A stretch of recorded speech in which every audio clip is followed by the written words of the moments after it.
चलो बच्चों, तो आज हम लोग स्टेटिस्टिक में सेकंड पार्ट का चैप्टर नंबर 3 शुरू करें ना, जिसका नाम है नॉर्मल डिस्ट्रीब्यूशन। नॉर्मल डिस्ट्रीब्यूशन देखो, हम लोगों ने ये समझा था ना कि भाई स्टेटिस्टिक में जो डेटा जो इंफॉर्मेशन होती है वो 3 टाइप की इंफॉर्मेशन होती है। एक इंफॉर्मेशन कहलाती है रॉ डेटा। रॉ डेटा कहलाता है कि जो इंफॉर्मेशन में सिर्फ ऑब्जर्वेशन हो, कहते हैं ना सिर्फ एक्स की वैल्यू, इसके अलावा कुछ भी नहीं, सिर्फ एक्स ऑब्जर्वेशन हो तो उसे हम लोग रॉ डेटा कहते हैं। जैसे रैंडमली कोई भी नंबर 4 6 2 4 8 9 कोई भी जो है वो रैंडम नंबर्स हो तो वो रॉ डेटा कहलाता है ना।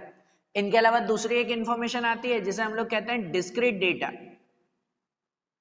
इंफॉर्मेशन का दूसरा टाइप वो डिस्क्रीट डेटा कहलाती है कि जब ऑब्जर्वेशन के साथ उसकी फ्रीक्वेंसी भी दी गई हो, ऑब्जर्वेशन इन फ्रीक्वेंसी हो, एक्स और एफ जिसे हम लोग कहते हैं।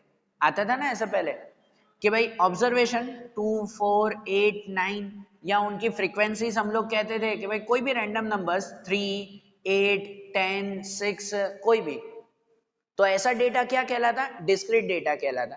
और एक डेटा का टाइप आता है जिसे हम लोग कहते हैं कंटिन्यूस डेटा। एक कंटिन्यूस डेटा कहलाता।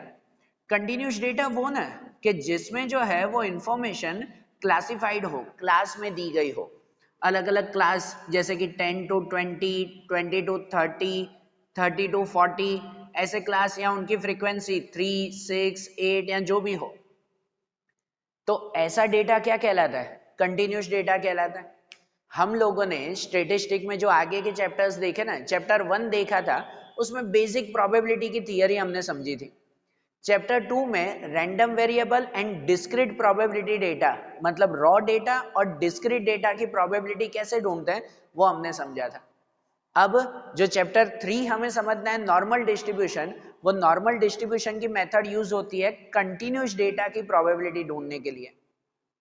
जब इंफॉर्मेशन कंटिन्यूस फॉर्म में हो, मतलब क्लास में दी गई हो, तो उस क्लास के बीच की अगर पर्टिकुलर प्रोबेबिलिटी फाइंड करनी हो ना, तो हमारे यहाँ नॉर्मल डिस्ट्रीब्यूशन मेथड यूज होती है। कि जैसे अगर आपको कहा जाए कि भाई 30 एंड 40 के बीच की प्रोबेबिलिटी फाइंड करो, 30 एंड 40, भाई इनके बीच की जो है वो प्रोबेबिलिटीज फाइंड करो, तो उसके लिए नॉर्मल डिस्ट्रीब्यूशन मेथड यूज होती है। इनमें कैसे इस मेथड का यूज किया जाता है तो वो ध्यान से समझना, एक एक स्टेप आता है इनमें अच्छी तरह से। कि जैसे देखो, अगर आपको कहा जाए कि 30 और 40 के बीच की प्रोबेबिलिटी फाइंड करो, तो ये दोनों जो नंबर कहलाते हैं ना 30 एंड 40, ये जो है वो नॉर्मल वेरिएबल कहलाते हैं। क्या कहलाते हैं? ये नॉर्मल वेरिएबल कहलाते हैं। अगर इसकी प्रॉपर प्रोबेबिलिटी फाइंड करनी है तो नॉर्मल डिस्ट्रीब्यूशन के हिसाब से सबसे पहले इसको स्टैंडर्ड नॉर्मल वेरिएबल में कन्वर्ट करते हैं। किस में कन्वर्ट करते हैं? Standard normal variable. ये नॉर्मल वेरिएबल है जिसका कन्वर्ट होता है स्टैंडर्ड नॉर्मल वेरिएबल, या सिर्फ अगर उसे कहो तो स्टैंडर्ड वेरिएबल में। नॉर्मल वेरिएबल वो x कहलाता है, मतलब ये 30 और 40 वो x की वैल्यू है, ये नॉर्मल वेरिएबल कहलाते हैं। सबसे पहले इन वैल्यू को हम लोग कन्वर्ट करते हैं स्टैंडर्ड वेरिएबल में। स्टैंडर्ड वेरिएबल जिसे z कहते हैं, और x को z में कन्वर्ट करना हो ना तो उसकी एक फॉर्मूला आती है। और दूसरा अगर कहो तो भाई ये नॉर्मल वेरिएबल से स्टैंडर्ड वेरिएबल में कन्वर्ट करना, और इसके अलावा नॉर्मल डिस्ट्रीब्यूशन में कोई भी प्रोबेबिलिटी ढूंढना, तो उसके लिए हमारे चैप्टर में दो हेल्पर्स कहलाते हैं। हमारे दो हेल्पर होते हैं, वो दो हेल्पर हैं हमारे mean and standard deviation. Mean and standard deviation ये दोनों हेल्पर्स हैं कि जिनकी मदद से नॉर्मल वेरिएबल को स्टैंडर्ड वेरिएबल में कन्वर्ट किया जा सकता है, और इवन प्रोबेबिलिटी फाइंड करने के लिए भी ये दोनों हेल्प करेंगे। मीन को वैसे तो हम लोग एक्स बार लिखते हैं, लेकिन नॉर्मल डिस्ट्रीब्यूशन के हिसाब से उसे ये सिंबल लिखा जाता है, एक यू जैसा सिंबल होता है, जैसे कहते हैं म्यू, म्यू कहते हैं MU, बराबर, ये मीन का सिंबल। और स्टैंडर्ड डेविएशन उसका सिंबल ऐसा आता है, कोई एक 6 जैसा जो है वो सिंबल हम लोग लिखते हैं, बराबर ना, जिस सिंबल को सिग्मा कहते हैं, सिग्मा, डेल्टा नहीं, सिग्मा कहते हैं इसे, बराबर, वो स्टैंडर्ड डेविएशन। तो अगर सबसे पहले नॉर्मल वेरिएबल को स्टैंडर्ड वेरिएबल में कन्वर्ट करना है ना, तो ये दोनों हेल्प करेंगे। कैसे? तो वो स्टैंडर्ड वेरिएबल की फॉर्मूला आती है z फाइंड करने की, कि z equal to x minus mu upon sigma. या तो x minus mean upon standard deviation, बरोबर। ये फॉर्मूला आती है कि z equal to x minus mean upon standard deviation. तो इस फॉर्मूला के हिसाब से नॉर्मल वेरिएबल का स्टैंडर्ड वेरिएबल में कन्वर्ट हो जाएगा, और जब ये कन्वर्ट हो जाएगा ना तो इस z पर से हम लोग जो है वो प्रोबेबिलिटी फाइंड करते हैं। और वो प्रोबेबिलिटी कैसे फाइंड करेंगे, तो उसके लिए हमारे चैप्टर का दूसरा एक हेल्पर, सबसे इंपॉर्टेंट हमारा जो है वो हेल्प करने वाला, ये समझो थिंग कहो, तो वो है आपकी टेक्स्ट बुक के एंड में दिया हुआ z स्कोर टेबल। अब प्रोबेबिलिटी किसके थ्रू मिलती है, तो वो मिलती है z स्कोर टेबल के थ्रू। z स्कोर टेबल आपकी टेक्स्ट बुक साथ में रखो, टेक्स्ट बुक का आखिरी पेज देखो, एक टेबल बनी हुई है z टेबल या z स्कोर टेबल कहते हैं। उस टेबल पर से जो है वो हमें प्रोबेबिलिटी फाइंड करनी होती है, बरोबर। कैसे फाइंड करनी होती है, अब पहले थोड़ी देर जो है वो उस टेबल का यूज हम लोग देखें कि भाई कैसे जो है वो ये टेबल का यूज हम लोग करते हैं। कि जैसे आपको पीछे टेबल दिया हुआ है ना, उस टेबल में यहाँ पर z की वैल्यू है, जीरो के बाद यहाँ पे वैल्यू है 0.0, 0.1, 0.2, 3, 4, 5 ऐसे करते हुए 1 तक है ना। फिर जो है वो ये 1.0, 1.1, 1.2 ऐसे करते हुए पूरे हैं 2.0, 2.1, है कि नहीं। ये सब वैल्यूज यहाँ पे दी गई है ना, और यहाँ पर भी है 0.00, 0.01, 0.02, 03, 04, और इन सब की पूरी वैल्यू जो है वो यहाँ पर आपको लिखी हुई है ना टेबल में। इस टेबल का हमें यूज करना है, इस टेबल के अकॉर्डिंग जो है वो हमें वैल्यूज फाइंड करनी है। कि जैसे कि अगर वैल्यू फाइंड करनी हो आपको, जैसे x का कन्वर्ट z में हो जाता है और z की जो वैल्यू मिले वो z की वैल्यू से प्रोबेबिलिटी वो यहाँ से ढूंढते हैं, z की वैल्यू से प्रोबेबिलिटी यहाँ से फाइंड करते हैं। भाई सपोज z की वैल्यू जो है वो आपको मिली 1.5, z की वैल्यू क्या मिली 1.5, तो आपकी टेबल में यहाँ पर जो है वो दिया हुआ होगा 1.5, बराबर ना। आपकी टेक्स्ट बुक साथ में रखो, उसमें मैं तो ऐसे ही लिख रहा हूँ। तो यहाँ पर 1.5, 1.2, 3, 4, 5, तो 1.5 में पहला नंबर वो आपकी प्रोबेबिलिटी, वो आपका आंसर, बराबर ना। सिंपल से आंसर मिल जाता है हमें कि भाई z की वैल्यू अगर 1.5 मिली तो हाँ 1.5 का जो है वो ये पहला आंसर हमें मिल जाएगा। अगर आपको z की वैल्यू मिले कि z की वैल्यू 0.6 मिली, तो यहाँ पर जो वैल्यूज होती हैं ये 0.6, 0.5 के बाद 0.6 होगा, वो 0.6 में पहली वैल्यू, बराबर ना, वो 0.6 की वैल्यू।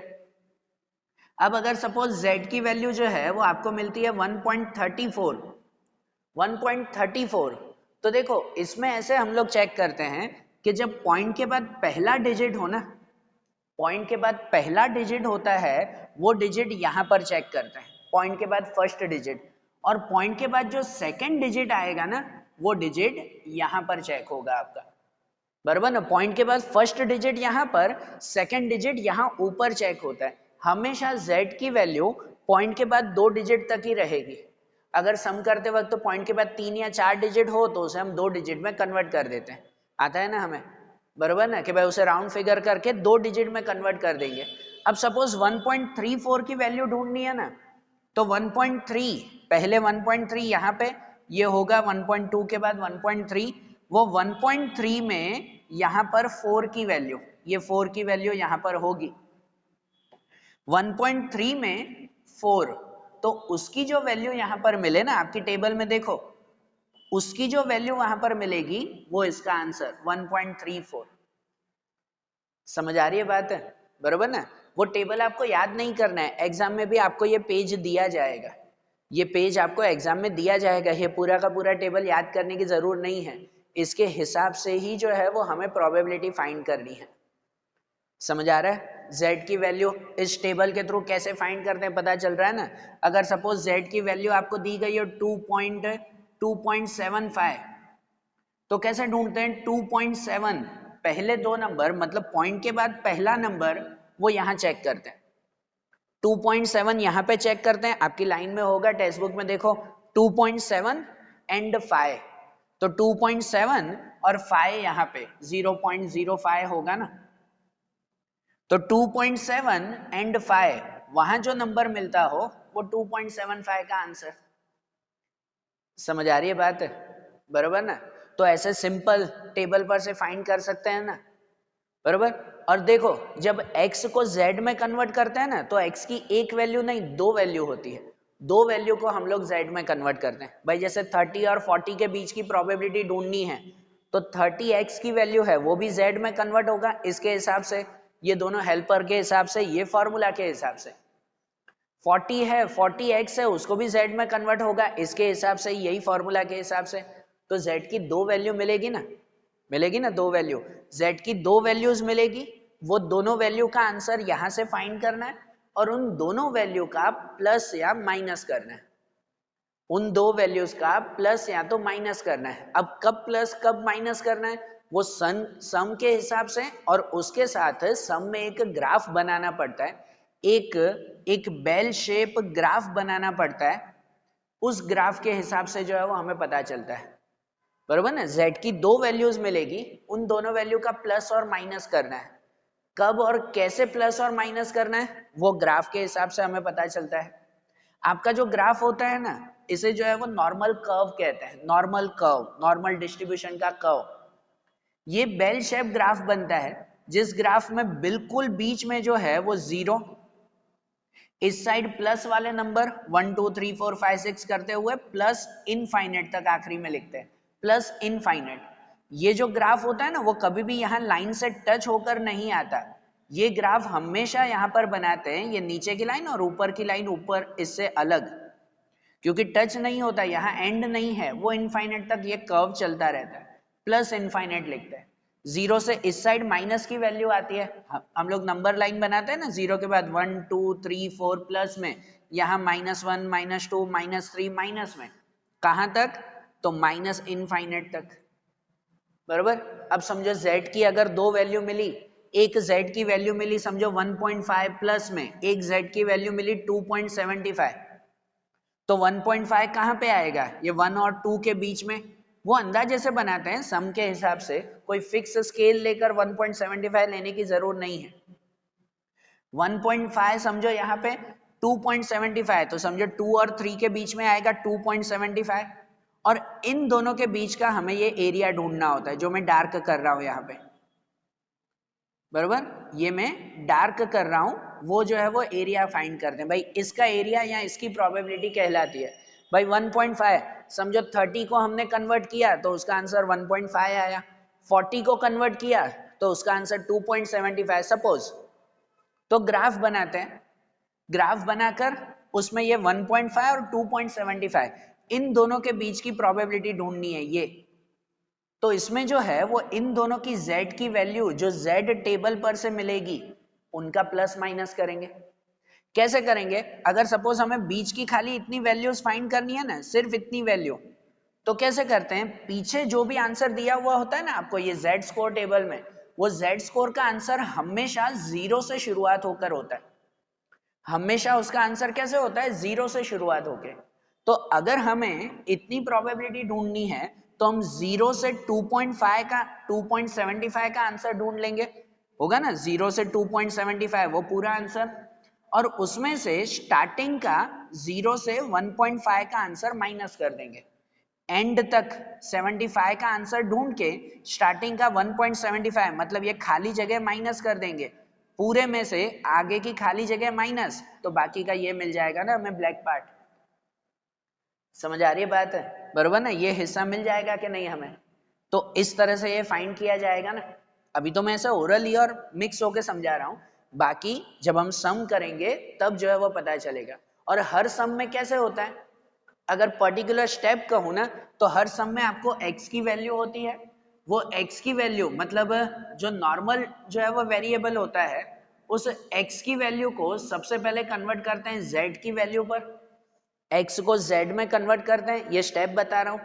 z की वैल्यू मिल जाए तो उसके हिसाब से कर्व बनाते हैं, कर्व मतलब ये ड्राइंग बनाते हैं सम में। और अगर कर्व मिल जाए तो उसके हिसाब से अकॉर्डिंग टू टेबल वैल्यूज ढूंढकर उनका प्लस या तो माइनस करते हैं, बराबर। हर सम में यही स्टेप होंगे। x की वैल्यू को z में कन्वर्ट करो, उसके हिसाब से ड्राइंग बनाओ, ड्राइंग के हिसाब से टेबल के अकॉर्डिंग जो है वो वैल्यूज लिखो और फिर उन वैल्यू का प्लस या तो माइनस करो। समझ आ रही बात है? हर सम के ये स्टेप। अब एक पर्टिकुलर सम करें तो क्लियर होगा ना। ये सब हमने मेथड्स तो आपको बताई भाई, बेसिक तो बताया कैसे x Z mean standard deviation क्या होता है, वो सब जो है वो हमने बताया। अब इनके हिसाब से एक सम करें तो एकदम माइंड क्लियर हो जाएगा कि क्या करना है हमें। सम में सेक्शन ई से शुरुआत करते हैं। सेक्शन ई, सेक्शन डी में शॉर्ट सम्स हैं वो हम लोग बाद में देखेंगे, पहले सेक्शन ई से शुरुआत करते हैं। ई और एफ के लॉन्ग क्वेश्चंस हम लोग देख लें। तो सेक्शन ई में पहला क्वेश्चन, इसे रफ करें तो वो पहला क्वेश्चन देखें। फिर देखो जैसे सेक्शन ई का पहला क्वेश्चन दिया हुआ है, उनमें लिखा हुआ है an amount of purchase of a customer in a mall of a city follow normal distribution with mean 800 and standard deviation 200। देखो ये दोनों हेल्पर्स तो ऑलमोस्ट क्वेश्चंस में होता ही है ना। पहले भाई मीन भी दिया हुआ है 800 और स्टैंडर्ड डेविएशन दिया हुआ है 200। If a customer is selected at random, then find the probability for the following events. Number 1, amount of purchase made by him is between 850 to 1200, and second, amount of purchase made by him is between 600 to 750. भाई हमें ये probability ढूंढनी है कि भाई कितने customer हैं जो 800, 850 to 1200 के बीच में खरीदी करते हैं। मॉल में जाकर रुपीज 850 से 1200 के बीच में जो है वो ये परचेज करते हैं, उन कस्टमर्स की प्रोबेबिलिटी कितनी वो फाइंड करना है। अब देखो इनकी अगर प्रोबेबिलिटीज फाइंड करनी हो ना, अब स्टेप समझना। सबसे पहले हमारे पास मीन और स्टैंडर्ड डेविएशन होता है, वो पहले लिख देते हैं कि हियर मीन, तो मीन कितना दिया हुआ है, वो दिया हुआ है 800 एंड स्टैंडर्ड डेविएशन वो दिया हुआ है 200। बराबर, हमें फाइंड करना है प्रोबेबिलिटी बिटवीन 850 टू 1200, 850 से 1200 के बीच में। तो उसे सिंबल में ऐसे लिखते हैं कि probability between 850 less than and equal to x less than and equal to 1200।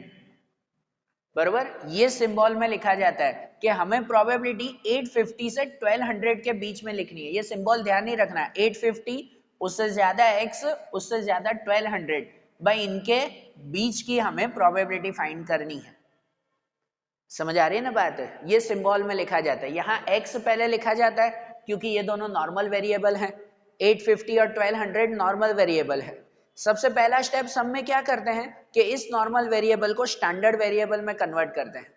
कि स्टैंडर्ड वेरिएबल में कन्वर्ट कैसे, वो फॉर्मूला से, जो z की फॉर्मूला आती है z equal to x minus mean upon standard deviation, ये z की फॉर्मूला आती है ना, इस फॉर्मूला के हिसाब से इसको पहले z में कन्वर्ट किया जाएगा।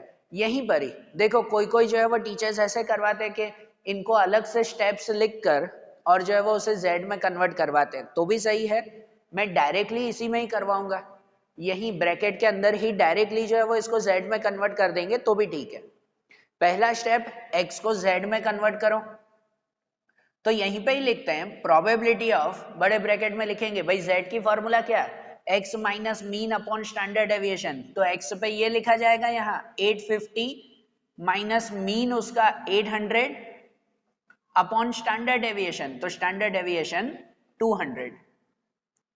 समझ आ रही है बात? ये हो गया ना 850 माइनस 800 अपॉन 200। यहां लेस देन और equal to x, less than और इक्वल टू, इसे भी कन्वर्ट करें। इसे भी अगर हम लोग कन्वर्ट करें तो यहाँ 1200, यही फॉर्मूला ना, x पे 1200 माइनस मीन, तो मीन 800 अपॉन 200। बराबर, ये x को हम लोग z में कन्वर्ट कर रहे हैं, तो इनका प्लस माइनस यहाँ नेक्स्ट स्टेप में लिख दें कि प्रोबेबिलिटी ऑफ आ जाएगी यहाँ पर 850 माइनस 800, तो 50 और 50 डिवाइड 200 कितना 14, मतलब 0.25। कितना आ जाएगा 0.25।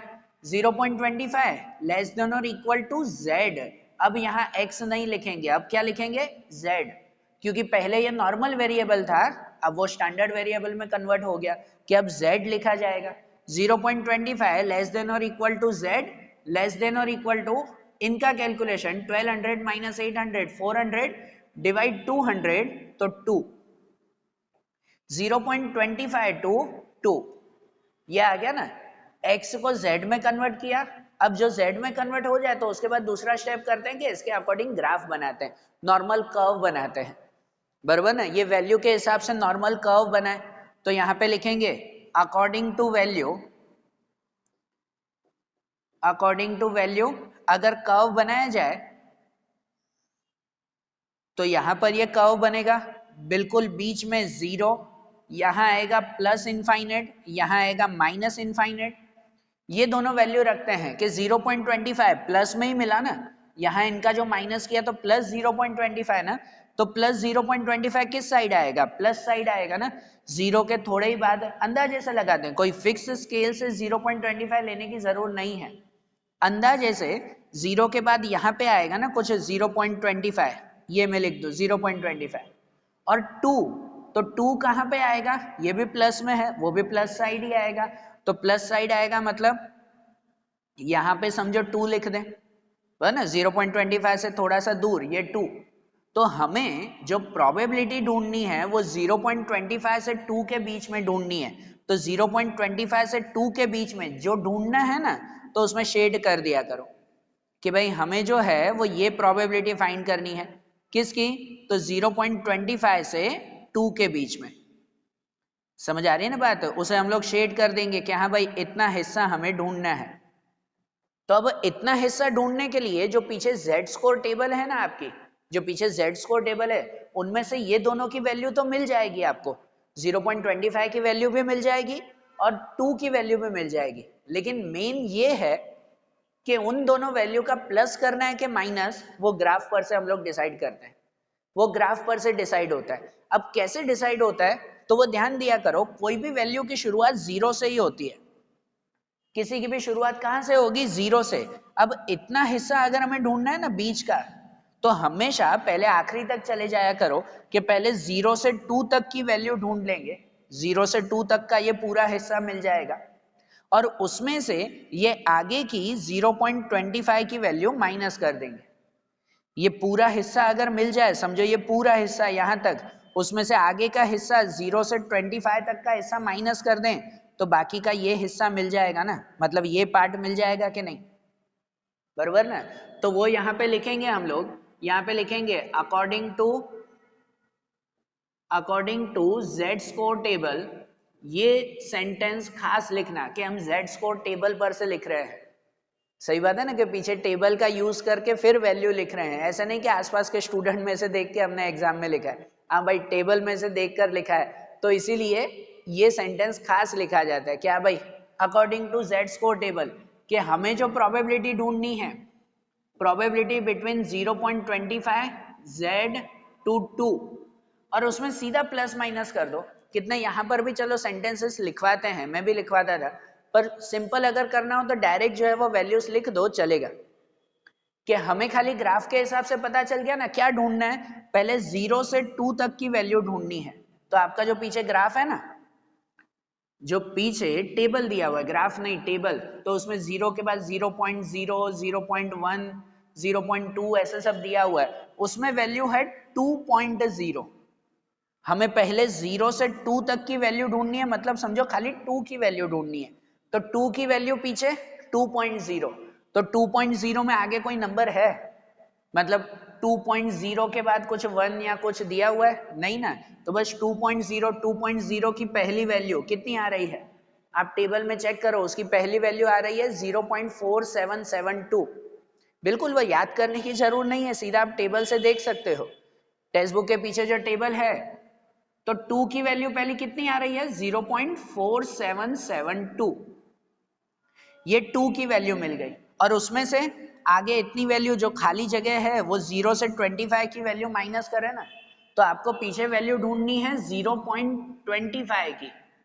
तो 0.25 की वैल्यू कैसे ढूंढते हैं भाई, 0.2, क्या वैल्यू ढूंढते हैं 0.2, वो 0.2 यहाँ पे होगा आपका, 0.1, 0.2, और फिर 5 यहाँ पे आपका होगा ना 0.05, तो 0.2 और ये 5 उसकी वैल्यू लिखी जाएगी, समझ रहे हो, पॉइंट के बाद पहला नंबर वो यहां देखते हैं, पॉइंट के बाद दूसरा नंबर वो ऊपर देखते हैं, ठीक है, तो 0.25 की वैल्यू वो कितनी आ रही है 0.0987 माइनस 0.0987, ये वैल्यू है ना, आप टेबल में चेक कर लो। तो 2 तक की वैल्यू वो ये आई 4772 और 0 से 25 की वैल्यू वो ये आई 0.0987।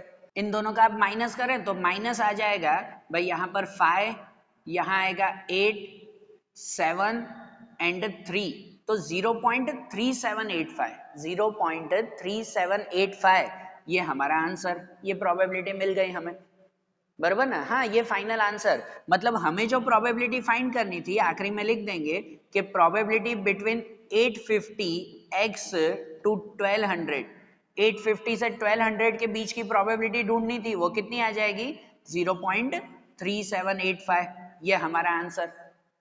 मतलब जो कस्टमर 850 से 1200 के बीच में परचेज कर रहे हैं ना, उसकी प्रोबेबिलिटी ये है भाई, ये नॉर्मल प्रोबेबिलिटी कहलाती है। अगर कभी पूछा जाए कि इसको परसेंटेज में कन्वर्ट करो, इसको परसेंटेज में कन्वर्ट करो, तो खाली जो आंसर मिले ना उसको मल्टीप्लाई 100 कर देते हैं।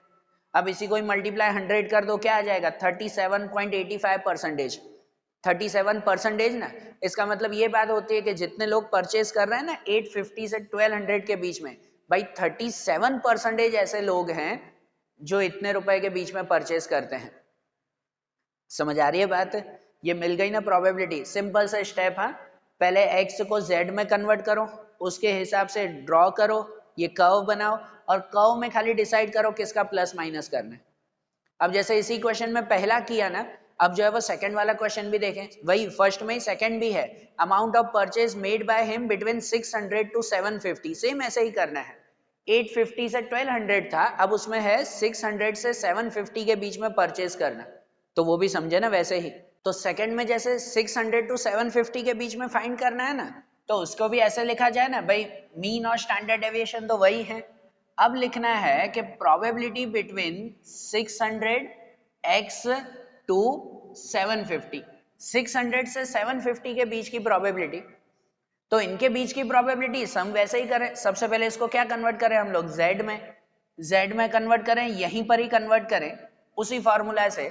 x माइनस मीन, तो x पे 600 minus mean 800 upon standard deviation 750, 600 minus 800 upon 750 x, और यहां पर वही फॉर्मूला कि 750 माइनस मीन पे 800 अपॉन 200, बराबर, ये आ जाएगा ना इसमें।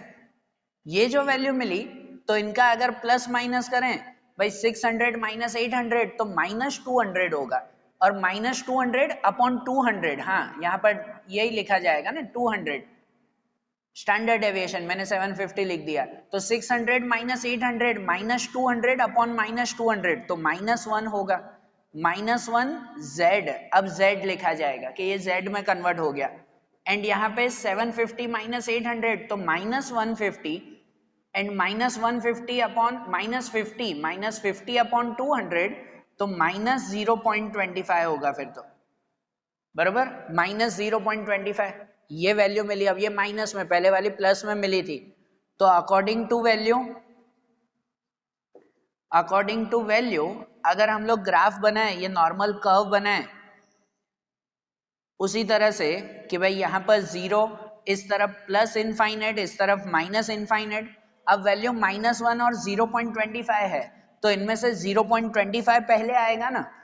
0 में जब इस तरफ जाते हैं हम लोग, तो पहले 1 2 3 4, यहाँ छोटा नंबर, इस तरफ बड़ा नंबर ना, तो 0 के इस तरफ पहले नंबर आएगा हमारा -0.25, ये -0.25, और उसके बाद ये -1, भाई यहाँ पर सपोज -1, ये 0.25 से 1 के बीच का हमें प्रोबेबिलिटी ढूंढनी है, उसे शेड कर देते हैं, क्या भाई इसके बीच का हमें आंसर फाइंड करना है। समझ आ रही है ना बात, कि इसमें देखो माइनस साइड है, तो गलती मत करना कि पहले आप 1 लिखो और उसके बाद 0.25 लिखो, 0 के बाद पहले छोटा नंबर 0.25 फिर 1। अब इनकी जो प्रोबेबिलिटी हमें ढूंढनी है, तो इसमें भी इन दोनों का आंसर तो वो टेबल पर से मिल जाएगा, z स्कोर टेबल पर से मिल जाएगा आपको, मिल जाएगा ना, दोनों का आंसर ही, 1 का आंसर भी और 0.25। हाँ, माइनस में हो या प्लस में हो, पीछे का आंसर सेम ही रहेगा, उसमें कोई चेंजेस नहीं।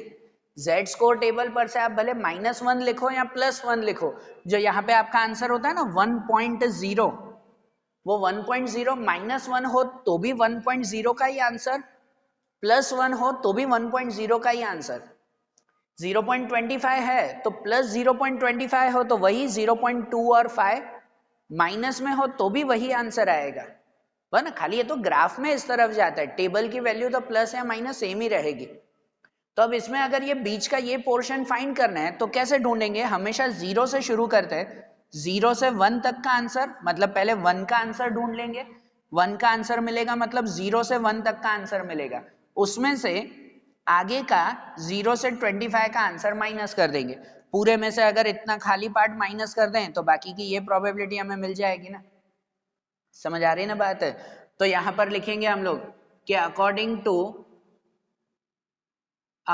टू जेड स्कोर टेबल, ये खास लिखता है ना कि according to Z score table अगर हमें प्रोबेबिलिटी फाइंड करनी है -1 जेड टू -0.25, तो उसमें कैसे ग्राफ के हिसाब से डिसाइड किया, पहले 0 से 1 तक का आंसर ढूंढते हैं, 0 से 1 मतलब 1 का आंसर 1.0, 1 कुछ भी नहीं दिया हुआ है मतलब 1.0 कहलाया, तो 1.0 की वैल्यू कितनी है यहाँ पर, पहली वैल्यू होगी ना 1.0 की वैल्यू 3413, 3413 है, 0.3413 आप टेबल में चेक कर लो, वही है ना, और माइनस उसमें से आगे 0 से 25 की वैल्यू माइनस, तो 0.25 मतलब ये वैल्यू माइनस करेंगे ना, 0.2 यहाँ और 5 यहाँ पे, तो 0.25 की वैल्यू कितनी, 0 पॉइंट उसमें आएगा 0987, पहले फाइंड किया ना 0.0987, और फिर दोनों का माइनस, जो दोनों का माइनस कर दें तो वो माइनस आ जाएगा 0 पॉइंट यहाँ पर आ जाएगा 642, 4 एंड 2 2426, 0.2426 ये वैल्यू मिलेगी। मतलब हमें जो प्रोबेबिलिटी ढूंढनी थी ना, प्रोबेबिलिटी बिटवीन 600x टू 750, वो प्रोबेबिलिटी आई 0.2426। अगर इसे परसेंटेज में कन्वर्ट करना होता तो 24% आ जाते, मतलब 24% ऐसे लोग हैं जो 600 से 750 के बीच में परचेज करते हैं, समझ आ रही है बात है, ऐसी ये डिटेल है ना। तो सम सिंपल है आपके, हार्ड नहीं है, कि सिर्फ ये स्टेप्स कौन कौन से वो ध्यान रखने और बाकी तो ये टेबल ही हमें वैल्यू बताएगी। तो आज जैसे पहला क्वेश्चन समझा, ये कॉन्सेप्ट डिटेल में हमने समझा ना, अब जो सेक्शन ई के दूसरे क्वेश्चन है, आगे के क्वेश्चन हैं, वो अब हम लोग नेक्स्ट वीडियोज में देखेंगे। Okay, thank you.